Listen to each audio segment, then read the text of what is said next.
not hit her. It's not true. It's bullshit. I did not hit her. I did not.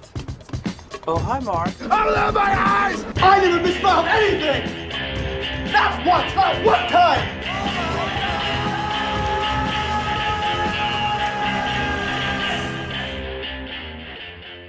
Merry Christmas, Happy Holidays, Happy Hanukkah, whatever it is that you celebrate this time of year. I hope you have a good one. If you don't celebrate, I hope you have a good time off from work or school.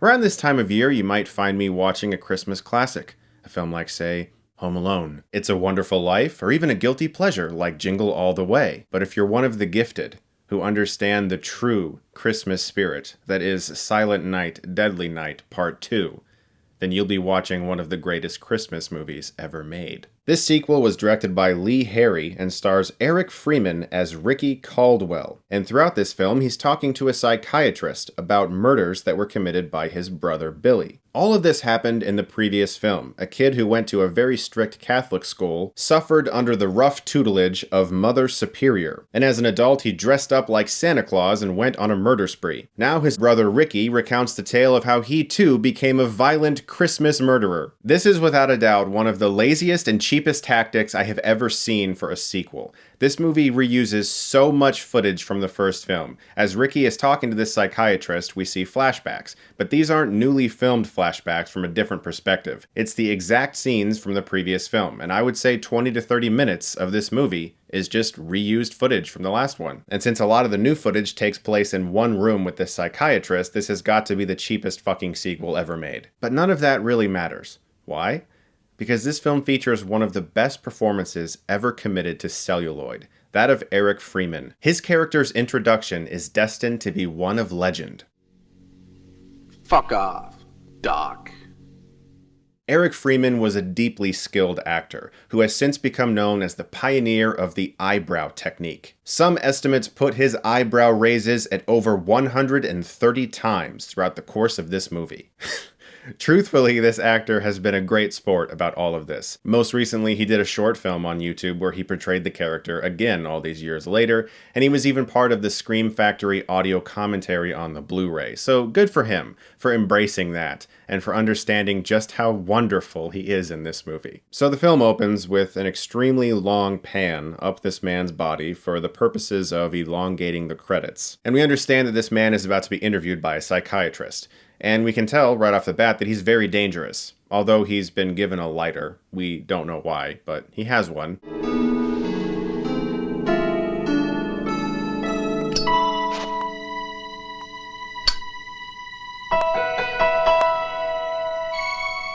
I don't understand how a mass-murdering psychopath would be given access to something like a lighter, but nevertheless I'm glad because he gets to deliver his amazing monologues while smoking, which makes it even more epic. The reason this movie is so watchable as a guilty pleasure, especially around the holidays, if you like Christmas horror like the original Black Christmas, or fuck it, even the 2006 remake Black Christmas, really is not as bad as people say. If you like those types of movies around this time of year, you can enjoy a film like this considerably. But the reason it's so watchable is because of Eric Freeman. His performance is so fucking hilarious, and it's so truthfully awful that you can't stop watching him. I don't know what made him stop. What's that? Actually, I do know what made him stop. So if you haven't seen the first film and you're just watching this one, you get a really in-depth retelling of events. We understand that when he was very young, his mother was assaulted by someone dressed up like Santa Claus. And later his brother got older and eventually killed people, and we see all of that too. But little Ricky was there as well and witnessed this assault. And what's really actually very interesting to me when I watch this film is that it does seem like the director is attempting to tell a story and actually make a compelling film. There's sequences that seem like if he had more money and better actors, he might have pulled off something, at the very least, visually different than most slasher movies. But unfortunately, he had none of those things, so we get moments like this.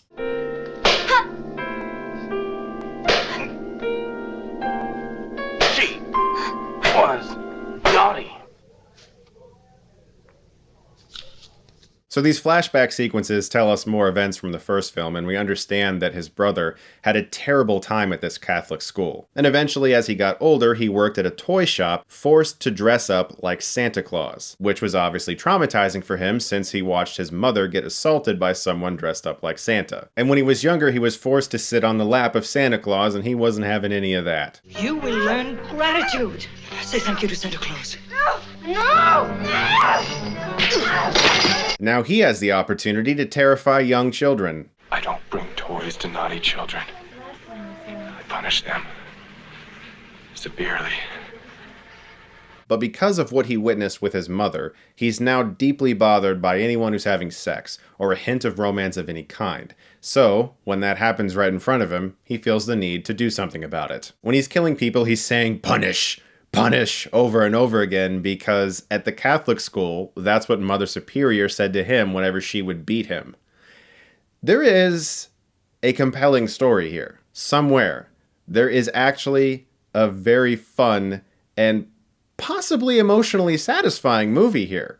It's just not given its just due at all from a production standpoint. Really? Well, maybe we're just jerking off here then. Huh? Do say so. You're good, Doc. But I know all the moves. I could squash you like a bug. And it's right around here that you begin to realize that there's no way that the older Ricky character could even know about what his brother was doing at this time. Not only was he not there, but we see flashbacks where Billy wasn't even there. Like these hyped up 80s bullies who want to go sledding. We're gonna go sledding. Oh, that's the plan.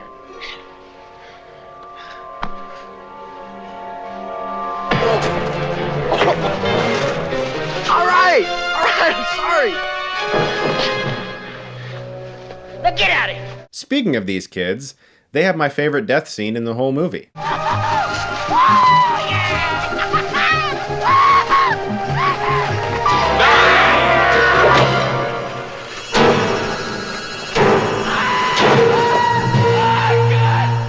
Billy hated bullies.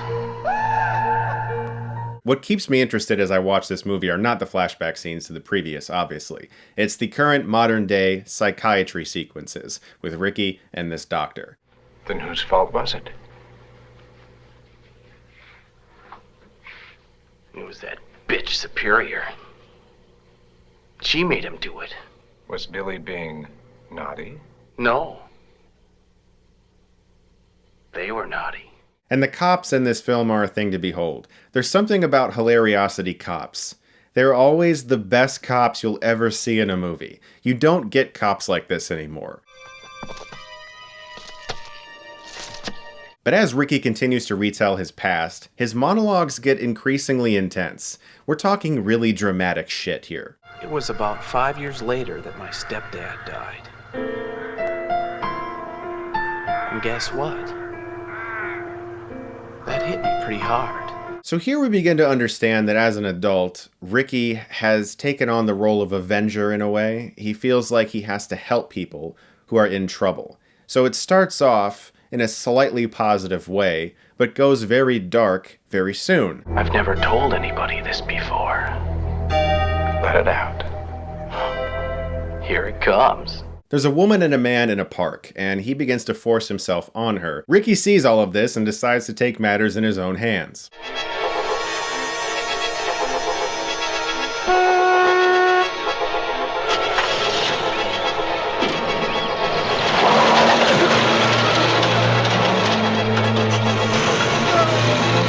What's so startling to me about this scene is not the horrific editing or the hilarious death, but the woman's reaction.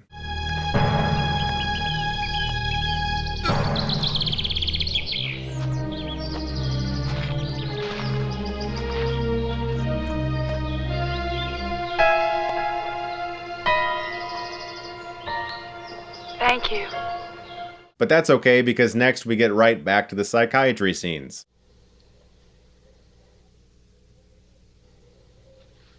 Going too fast for you, Doc? So again, the film presents Ricky in the form of Avenger or Vigilante, when he protects some random guy who's getting mugged. I got a line on something. I can feel it. It's gonna happen.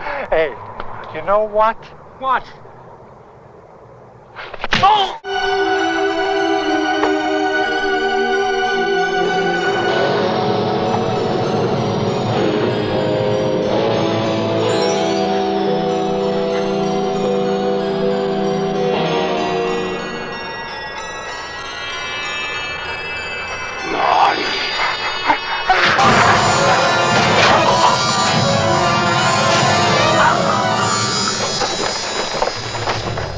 Even though that would probably never happen, the umbrella death is actually pretty great. All of this has been pretty fun so far, but this is really where the film starts to pick up.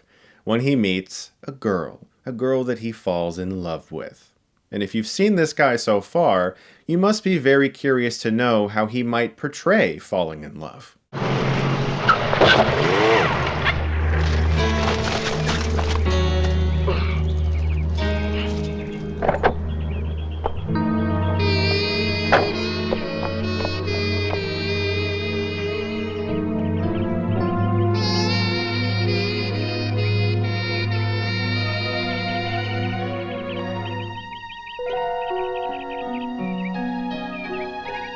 So they start to hang out a lot, and they end up in a very well-lit theater that doesn't look like a fake theater at all, and he encounters my personal worst nightmare, the biggest asshole in a movie theater you could ever imagine. In this part of the film, I really sympathize with Ricky. Dun, dun, dun, dun. Dun, dun. Dun.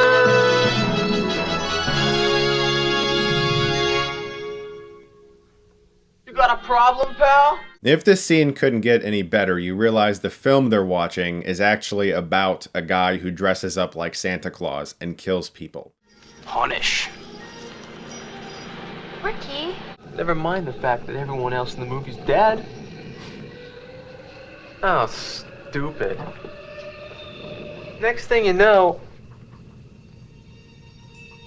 Shh. Naughty. For the third time in a row, Ricky kills somebody, and I'm like, okay, good. That guy was a dick. Keep doing it. You do you, man. But sooner rather than later, things get really serious when they encounter her ex, who he fucking kills by electrocuting him to death with a jumper cable on the tongue.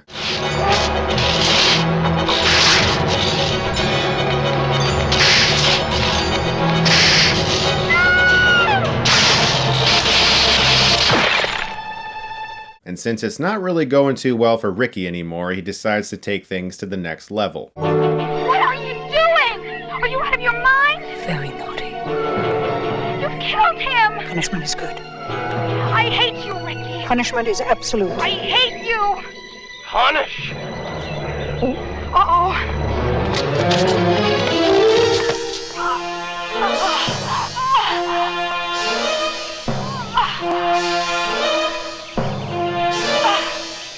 And once again, we are greeted with another Hilariocity cop. They're the best cops in movies. All I'm going to do is slip these cuffs on. And no funny stuff. I know how to use this. And this is when it happens. This is the best scene in the movie. It's more than likely the scene that most of you have heard about. It's perhaps the scene you saw shared on YouTube many years ago when people went, "What the fuck is this movie? I have to experience it now," including me. Ricky goes on a fucking killing spree. Hey!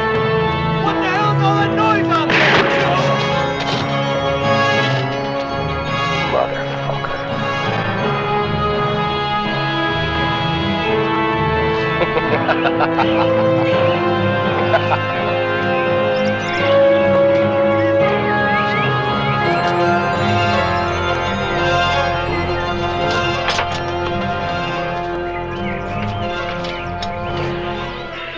Garbage day! Huh? No!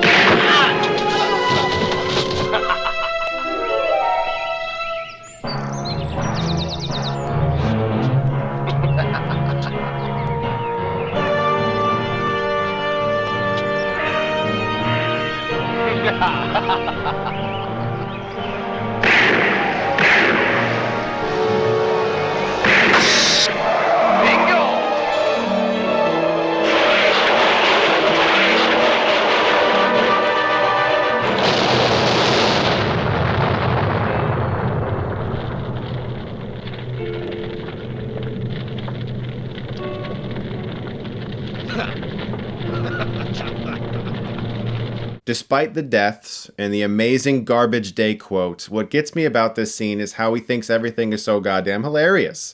He keeps looking at that gun.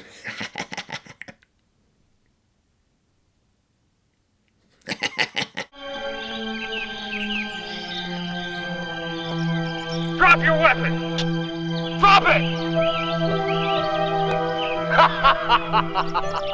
So continuing in this film's very cheap and lazy way of making a movie, while he was telling this recent story, he apparently killed the psychiatrist. We don't get to see that though, and we get another extremely long and overly pretentious drawn-out shot of him as Santa Claus. He calls Mother Superior, the woman that his brother was not able to kill in the previous film. Now freed from the psychiatric hospital, he decides to go for his brother's unfinished business. And we even get a Shining reference. And if you're paying attention, you might notice that her house number is 666. Which is, they made a little reference. Are they saying that Mother Superior is the devil? Or that in some way she's influencing these murders? I raised you from a child. I order you to put that weapon down. Take your punishment. No more punishment. You are being very, very naughty. Naughty this! Silent Night, Deadly Night Part 2 is a great Christmas cult classic Hilariocity. It is filled with incredible performances, some of the best eyebrow raising I have ever seen this side of the rock. No more bullets. Young and stupid. It is definitely worth watching with a group of friends this time of year, and I hope you guys gather around the fire and watch Silent Night, Deadly Night Part 2 just like I did. Thank you guys so much as always for watching. Look forward to more Hilariocities and reviews coming to you very soon. And if you like this, you can click right here and get Stuckmanized. You know what? What?